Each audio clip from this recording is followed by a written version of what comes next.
नमस्कार, मैं प्रियंका रावत। उत्तराखंड अपनी अनोखी संस्कृति और बोलियों के लिए जाना जाता है। गढ़वाली, कुमाऊनी और जौनसारी बोलियां सिर्फ भाषा नहीं बल्कि हमारी पहचान और विरासत है। लेकिन सवाल ये है कि बदलती जिंदगी और आधुनिकता की दौर में कहीं हमारी ये बोलियां गुम तो नहीं हो रही है। गढ़वाली, कुमाऊनी और जौनसारी कभी कभी घर में बोली जाने वाली ये जुबानें आज युवाओं के बीच अपनी पकड़ खोती नजर आ रही हैं। नई पीढ़ी पढ़ाई और नौकरी की तलाश में हिंदी और अंग्रेजी को प्राथमिकता दे रही है और धीरे धीरे अपनी ही बोली से दूर होती जा रही है। पलायन ने भी इन बोलियों को बड़ा झटका दिया है। गांव खाली हो रहे हैं और साथ ही भाषा का खजाना भी।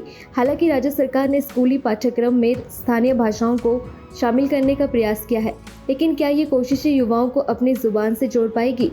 इसको लेकर जब राज्य मंत्री संस्कृति विभाग की मधु भट्ट से पूछा तो देखिए उनका क्या कहना है।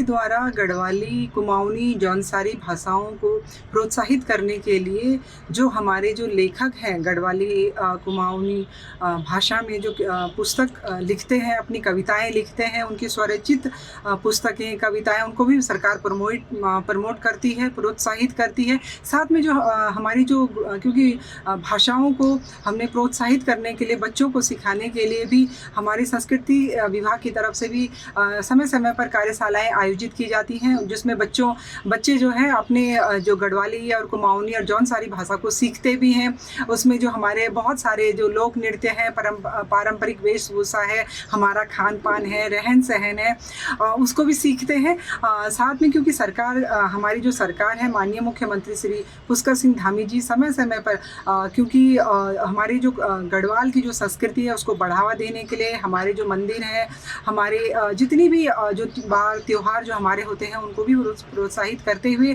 बच्चों के लिए स्कूली शिक्षा में भी हम लोग अब इसको अपनी भाषा को प्रोत्साहित करने के लिए इसको भी अब लगाने जा रहे हैं। पाठ्यक्रम में इसको सम्मिलित करने हमने कई जगह तो हमने इसको सम्मिलित भी किया है, करने भी जा रहे हैं। और आने वाले समय में हम इसको रोजगार से भी जोड़ेंगे, क्योंकि देखिए जहाँ हम इनकी कार्यशालाएँ लगाते हैं वहाँ पे हमारे जो टीचर हैं, जो हमारे जो अध्यापक हैं, वो सिखाने तो जाते ही हैं, साथ में हम उन अन्य भाषाओं को भी समाहित करते हुए जो हमारे भाषाओं का एक जो हमारा विभाग है स्पेशल रूप से, वो इसमें काम एक मुख्य तरह से इसमें काम भी कर रहा है। आप देखेंगे हमने अभी संस्कृत ग्रामों की जो घोषणा की है, हमारे ऐसे संस्कृत ग्राम है जिसमें भाषाएं, हमारी संस्कृत जो हमारी प्राचीन भाषा है उसको भी सिखाया जाएगा और उसी भाषा में बात करेंगे। तो ये बहुत बड़ा एक माननीय मुख्यमंत्री श्री पुष्कर सिंह धामी जी के कुशल नेतृत्व में एक बहुत बड़ा एक भाषाओं को लेकर कार्य किया जा रहा है।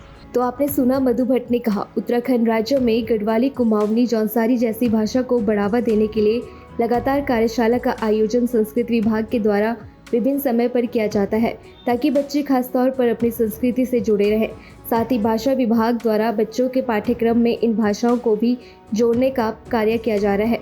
इसके अलावा भी सरकार लगातार उत्तराखंड की भाषा त्योहार को प्रमोट करती आ रही है, जिसके तहत 13 गाँव को संस्कृति गाँव का घोषित करने का कार्य मुख्यमंत्री द्वारा किया गया, जो कि एक महत्वपूर्ण कदम है उत्तराखंड की संस्कृति को बच्चों से लेकर हर एक व्यक्ति तक पहुंचाने के लिए। और निश्चित रूप से ऐसे प्रोत्साहन जो सरकार विभाग कर रहा है, वहां कहीं न कहीं युवाओं में बच्चों से सकारात्मक सोच सीखने की चाहत को उत्पन्न करेगा, जो कि राज्य के विकास के लिए महत्वपूर्ण कदम होगा। गढ़वाली, कुमाऊनी और जौनसारी बोलियां सिर्फ शब्दों का मेल नहीं बल्कि हमारी संस्कृति, हमारी पहचान और हमारी जड़ों की आवाज़ है। अगर आने वाली पीढ़ी ने इन्हें नहीं अपनाया तो डर है कि आने वाला कल ये बोलियां सिर्फ किताबों और रिसर्च तक ही सिमट कर ना रह जाए।